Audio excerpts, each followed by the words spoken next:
Alright. This is more or less another way to solve an equation. Every time I have something that's new and I think it's usable, I want to share it with you to help you with your equation solving, perhaps to possibly eliminate possible errors for each case. So pretend now, we know how to clear fractions. We know how to do all those things. Fine. Let's get down to the very basic again, making sure that students have a better way to solve. For instance, I have the following. Okay? It's a typical equation with variables on both sides. Fine. I already taught you about, okay, fine, the rules is we want to have all the variables to one side, all the numbers to the other side, right? Fine, it's kind of vague for some of you. Let's go back and think about your first day in kinder, second day, whatever. Your teachers start, putting out blocks for you to see that, hey guys, this is a square, this is a circle, stuff like that.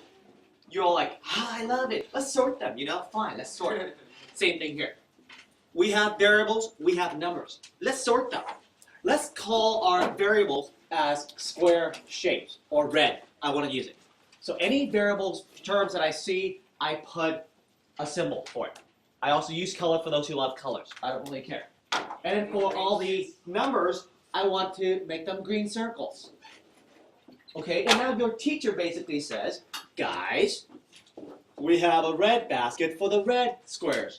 We have a green basket for the green circles. Can you sort them and put them in the right basket for me? That's the deal. So now, your job is to sort them. How do you put all the red square? Notice that the 3x is already in this basket. It's on the right side. How do I move the square over? Yeah, you just take it, but basically you add or remove, right? So notice that when you add and removing, you are dealing with adding or subtracting. I never mentioned anything about dividing or multiplication. So when I move the terms, or the block, or the square, whatever, that'll be some adding or subtracting over. Watch what happens. So I'm going to go ahead and subtract the red square from the right-hand side, right? And move it over. So what I end up with is, I added over, I'm sorry. Opposite operations, right? Is that true? So on this side, is the square gone? Am I done sorting yet? What else do I have to sort still? The green circle. The green circles. Is it in the right basket yet? No. What do you have to move? The -5. Very good. So I'm going to move this -5 over. But then don't forget, you have to do the opposite to move it, right? So you add 5 to the other side. This gone. And now do I have everything in its rightful place? Yes. Okay, I have all the squares in the red basket. I have all the green circles in the green basket. Let's combine them. What is 3x plus 5x? 8x. 8x. Very good. What about the circle? 8 plus 5? 13. And look at that. 8x. Can we solve that? How do you solve this? Divided by 8. And therefore, we have 13 over 8 as an answer. Question on that one? You divide this by 8. Oh, you just leave it like that as a improper. It's fine. You don't have to convert it back to this decimal. Yes, Vince. Doesn't matter what side you put. Doesn't matter.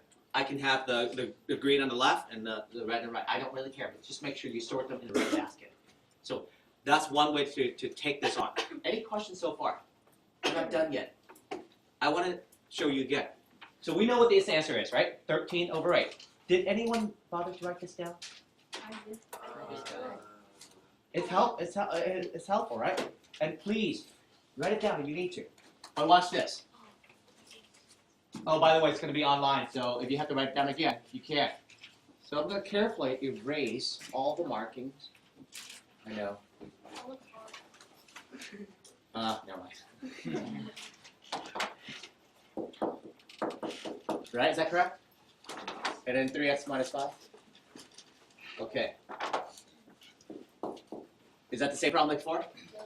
Okay.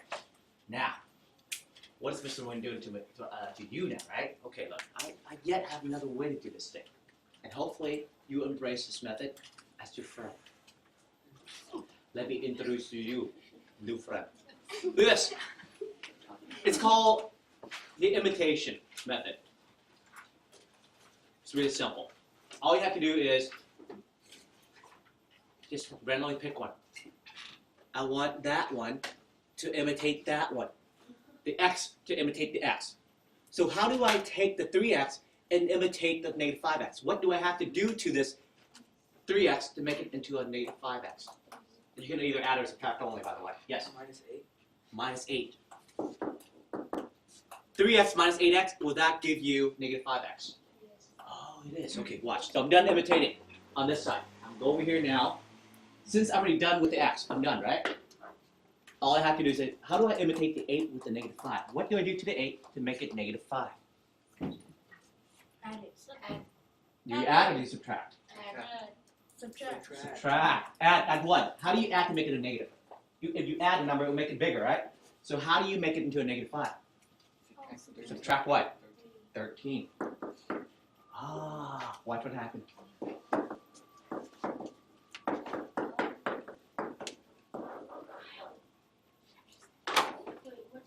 what's the 8? But negative. Is that our answer before? Okay, now go ahead and ask questions. Yes. Where did you get? Where did I get the 8x from? The negative 8x, you said. Well, because I asked this. What do I have to do to the 3x to make it into a negative 5x? Don't you have to subtract 8x? Huh? Think about it. If you start with a positive and you want to turn it into a negative, do you add it or do you subtract to make it into a negative? Subtract. Yeah, subtract what? 8x. Isn't 3x minus 8x negative 5x? Do you see that concept or no? You don't know what 3 minus 8 is. Huh? Yeah, that's what I'm trying to imitate. What does 3x have to take away to make it into a negative 5x?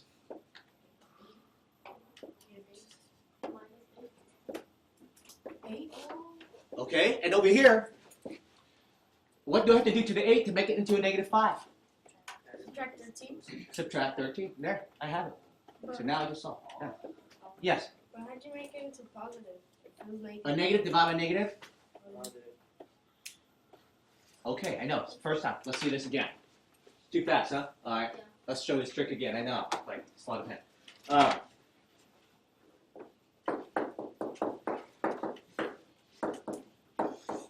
Okay. Doesn't matter which side. Let's take care of the x first. If I want to take the negative 4x and imitate the 2x, do I add or do I subtract to make it into a positive? Think about this. You subtract to make it smaller. You add to make it bigger. Is that like the general rule anyway? It's always the case, right? You add to make things bigger and you subtract to make it smaller. If I start with small and want to make it big, don't I add or subtract? Do I add or subtract? See? You can answer that yourself. Add what? 6x. So, makes sense or no? Okay, who said no? Okay, Trent, what's going on with that? If I have negative 4 and I want to make it into a 2, what do you have to add to a negative 4 to make it 2? Here's the question. I have negative 4. I need to add it to something to make it 2. What is that something? 6. Okay, see that so far? Okay, now, by the way, I'm just showing this, but if you don't want it to do it this way, you can go back to the old way, okay? Now, I'm done with the x, done, imitating. Now this side, I start with a small, I want to make it into a 7. Do I add or do I subtract? See it? To make it bigger, right? I add what? What do I need to add a negative 12 by to make it into a 7? Negative 19. 19. You said negative 5. That means you subtract 5? That's going to make it negative 17. Think about that for a moment. You're telling me that you're going to take away 5. That will give you negative 17. That's not what we want, right? So to make it into a 7, what do you have to add to negative 12? 19. So, let's solve. X equals 2. 19 over 6. Okay, fine. We agree with this answer. Watch, let me go back and show you the old way again to see if we have 19 over 6. So pretend now everything is back to its original state. 4x, 2x. So I move all the x's over, right? Subtract 2x both sides. That will give you negative 6x plus 7 equals to negative 12. Make sense so far? Okay, and then I minus the 7 over. I got negative 6x equals to negative 19. Is that true? And then I divide by negative 6. A negative divided by negative is a positive. Did we also get 19 over 6 before? Yeah. And how long, oh, okay, so notice that the previous way, how many steps did it take me to get to the answers? Less. Okay, if you want it this way, I don't mind. I'm just saying, yet this is just another way to show you. If you want to embrace a new way, then do it. If you don't, then that's fine. I don't really care. Okay, Trent, is that clear? Yes. Okay. One more. I know it's kind of weird, but if you can actually see it, it will make the problem solving a lot easier. Try again.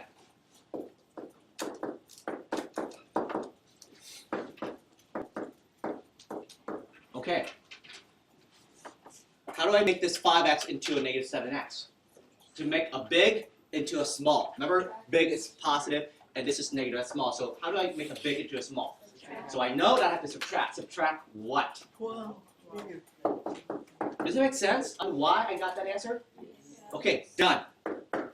Now go back to the other side. I start with small, I turn it to a big 7. What do I do to the negative 12 to make it into a 7? I add. Add what? Oh. See that? Okay, then I'm done. Divide by negative 12. And so my answer is 19 over negative 12. Done. Do you see what I'm getting?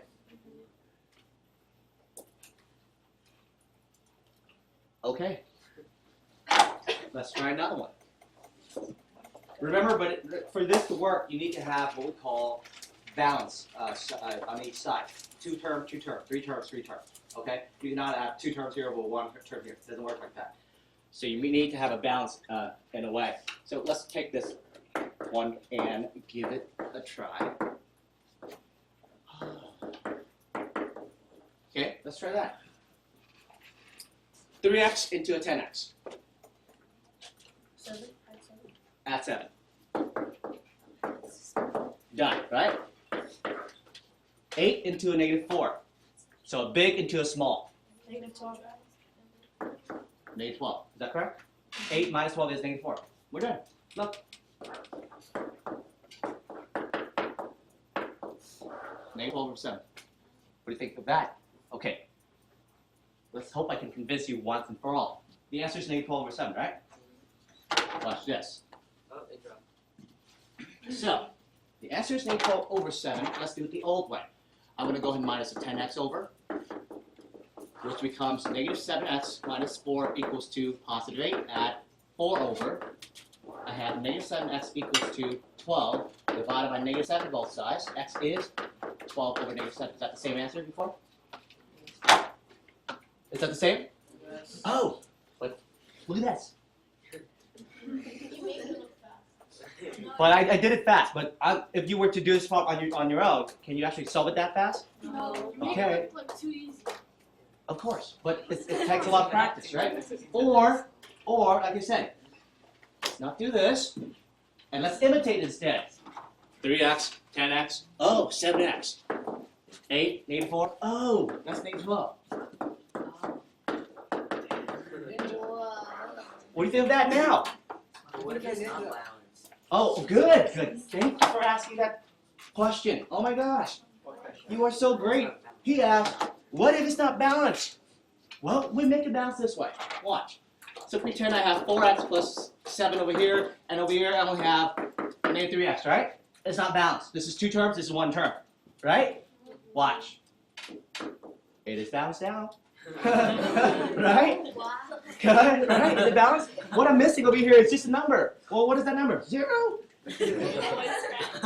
Okay, now, let's imitate. 4x into a negative 3. So a big into a small. Do I subtract or do I plus? Subtract. Subtract what? Okay, negative 7, right? Is that true? Done. Here, 0. How do I make 0 to a 7? Oh my gosh. Done. Damn. You know? So, if you get it, good. Then you can use it. But if you still want to do it the old way, I'm not going to stop you. I'm just, like I said, this is another way to do things, all right, in my class. And that's what I'm striving to do in this class anyway. Okay, so we're done. Any questions so far? Let's get started with our quiz.